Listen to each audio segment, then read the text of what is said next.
Dear students, welcome back. In the previous session, we have discussed about the description of the components of the typical vertebrae. So, what are the components of the typical vertebrae? It is mainly divided into anteriorly vertebral body and posteriorly neural arch or vertebral arch. And the anterior one, we are having the vertebral body, and the posterior elements, posterior vertebral arch or neural arch, includes the pedicle and the posterior elements, isn't it? So these are the divisions of the typical vertebrae.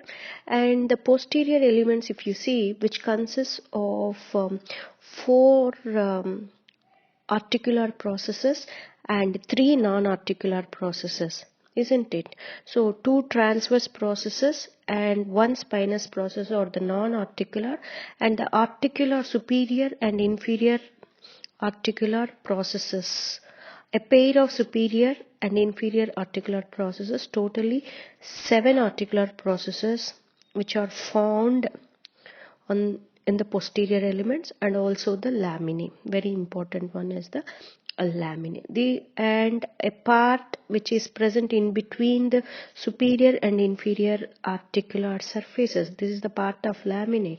This part is called as pars interarticularis. So these are the components of the typical vertebrae. Now we'll move on to the functions of all these parts. Okay. Yes. First we will see the body, that is the vertebral body. If you see the description, it is a block of it which is cylindrical in shape, and it is having block of trabecular bone at the center, and which is covered by a layer of cortical bone. So the main function of this vertebral body is to resist the compressive forces. So that means it is having mainly weight bearing function, and that is the main function is to resist the compressive loads. That is the main function of the vertebral body. Now we will move on to the arches. So the next one is the pedicle. So this one is a short, stout, this one is short, stout pillars with thick walls that connect the vertebral body to the posterior elements. If we see the functions, the main function is to transmit the bending forces from the posterior elements to the vertebral body. So this is the main function of the pedicle. Okay. And if you see the pedicles, these are well developed in the lumbar region when compared to the other regions, because greater forces are transmitted through the pedicles in the lumbar region. So in the lumbar region, the pedicle is well developed. Okay. And we'll move on to the next part, that is laminae. Okay, so this part is the laminae. Okay, this is the laminae.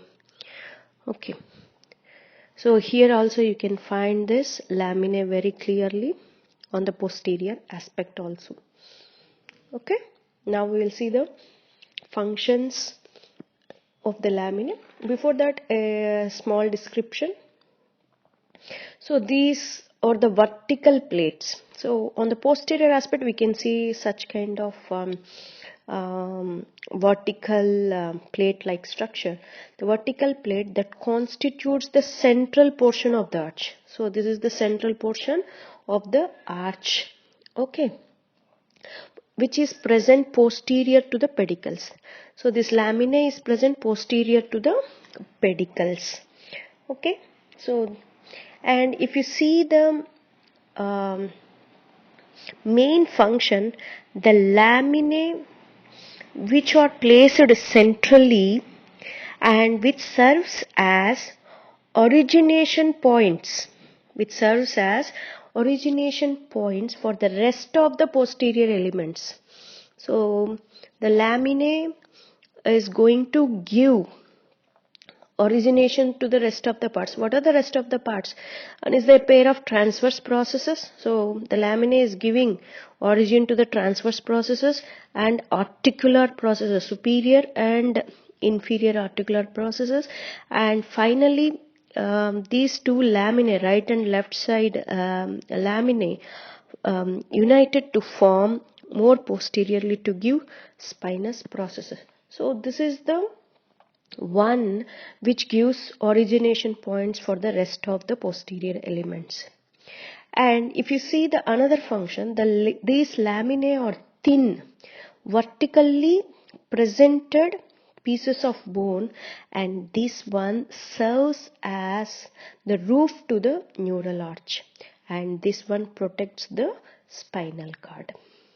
Okay, and in addition to these functions, the laminae also transmit forces. The laminae also transmit forces from the posterior elements to the pedicle. So from the posterior elements to the pedicle, and then from the pedicles through them to the vertebral body. So the laminae transmits forces from the posterior elements to the pedicle and then to the vertebral body.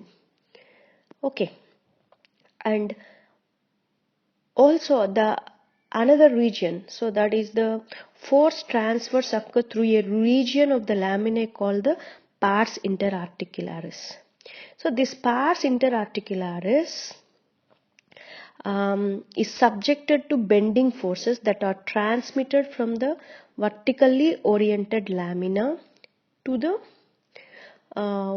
more horizontally oriented pedicles. That means, so this one is mainly affected by the bending forces. So the bending forces are transmitted through this part of the lamina, that is pars interarticularis, and this one is also well developed in the lumbar region when compared to the other regions. So if the cortical bone is not what you call which is not calcified properly, or any degeneration to that cortical bone, which causes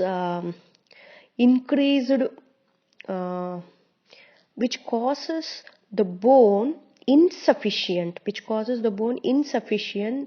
to hold those increased forces in this region, and this area is susceptible to the stress fractures. Okay, so this is about the laminae. And if you see the transverse processes, next one is the transverse processes. So these transverse processes are the lateral projections that is originating from the laminae, and this serves as the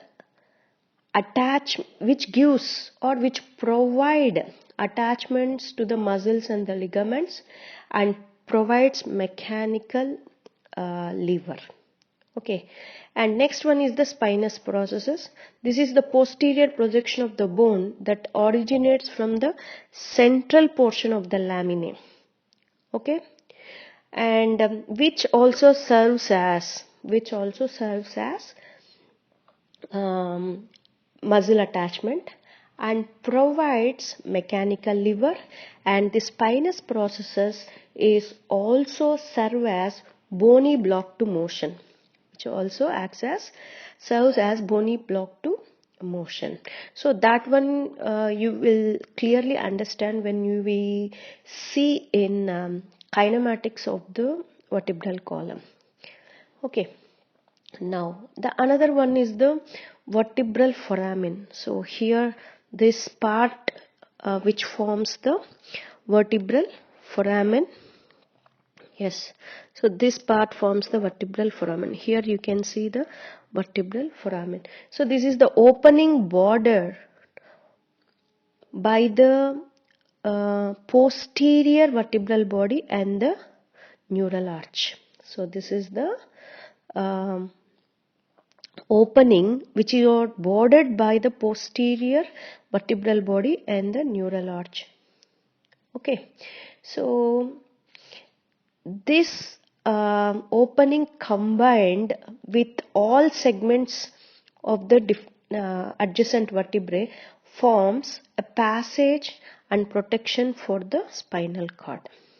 Okay, we can see in between two vertebrae. Okay, so this forms the vertebral foramen, which helps in the passage of spinal nerves, and also such kind of thing structure also gives protection to the spinal cord. So these are all the functions of the components of the typical vertebrae. In the next video we are going to discuss about the intervertebral disc. Thank you.